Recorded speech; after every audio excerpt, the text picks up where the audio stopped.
Ce 24 août est célébré en différé au Burkina Faso comme la Journée mondiale de la population, une journée qui se tient sous le thème « Libération du pouvoir, l'égalité des genres », faire entendre les voix des femmes et des filles pour ouvrir des possibilités infinies de notre monde. Un thème d'actualité au regard de la situation des femmes dans le monde entier. Quelles ont été les activités marquantes au Burkina Faso? On en parle avec Oumou Sissé. Malgré la crise sécuritaire et humanitaire que traverse le Burkina Faso, le gouvernement ne veut laisser aucune femme ni fille burkinabé de côté dans la marche vers le développement.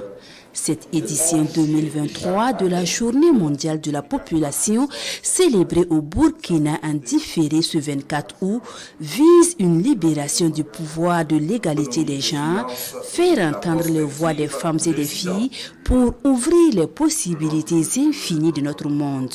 Le gouvernement burkinabé a fait de la promotion de l'égalité du genre une priorité stratégique du développement économique et social en renforçant les cadres législatifs, institutionnels et programmatiques.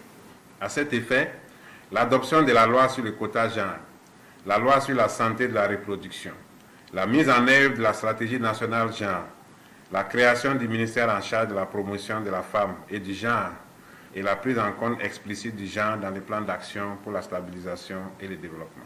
Malgré toutes ces actions, des défis majeurs restent encore à relever. Et le gouvernement peut compter sur l'apport des partenaires techniques et financiers pour l'amélioration des indicateurs de santé, de l'éducation et les indices en matière de l'équité et d'égalité entre hommes et femmes. On pourrait citer, entre autres, l'initiative École des maris, amélioration de la masculinité transformative pour l'égalité et l'équité filles-garçons. L'initiative Ma Copine, santé sexuelle et reproductive, planification familiale, santé maternelle. Les espaces sûrs. Dans cette démarche, les femmes déplacées internes ne sont pas délaissées pour compte.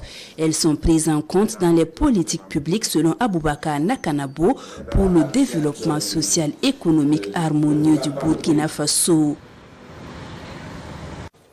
Et dans la promotion des droits des femmes, il faut aussi compter sur la lutte contre le mariage des enfants. Ce 24 août, la plateforme multisectorielle de prévention et d'élimination du mariage précoce a tenu sa première session de 2023. La plateforme est l'instance de pilotage de toutes les actions en matière de lutte contre le mariage précoce. Plus de détails avec Maïmouna Traoré. La plateforme multisectorielle de prévention et d'élimination du mariage d'enfants est l'instance nationale de pilotage de toutes les actions en matière de promotion de l'abandon du mariage d'enfants. Pour ses membres, il y a lieu d'intensifier la lutte, car malgré les actions menées, le taux reste élevé. Environ 38% des filles de 20 à 24 ans mariées avant l'âge de 18 ans, selon les résultats de l'enquête démographique et de santé de 2021. Il est important qu'on puisse toujours s'entretenir et échanger pour voir là où se trouvent les boulots d'étranglement afin de pouvoir prendre de nouvelles initiatives. Et c'est surtout dans ce cadre-là même qu'on a innové en distinguant une championne nationale de lutte qui va porter le combat au regard de ses valeurs morales intrinsèques. Et la championne, c'est elle, Eulalie Yerbanga. Présidente de la Commission nationale contre le mariage d'enfants au Burkina Faso, elle est aussi active dans des structures engagées pour la cause de la jeune fille. C'est vraiment le fruit du travail de plusieurs personnes. Et ces personnes-là seront toujours là avec moi pour que nous menions toujours le combat.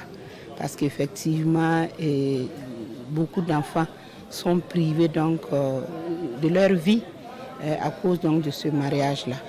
On les marie précocement, donc elles manquent d'éducation, leur santé même est menacée. Ce sont des éléments qui freinent donc le développement du pays. Donc nous allons poursuivre notre lutte comme nous l'avons commencé et nous pensons que nous arriverons donc à bout. Elle est sollicitée au cours de son mandat pour des actions de sensibilisation, des plaidoyers pour le rehaussement de l'âge du mariage dans le code des personnes et de la famille, des activités de communication dans les médias et pour participer à la constitution d'un vaste réseau d'hommes et de femmes engagés contre le mariage d'enfants.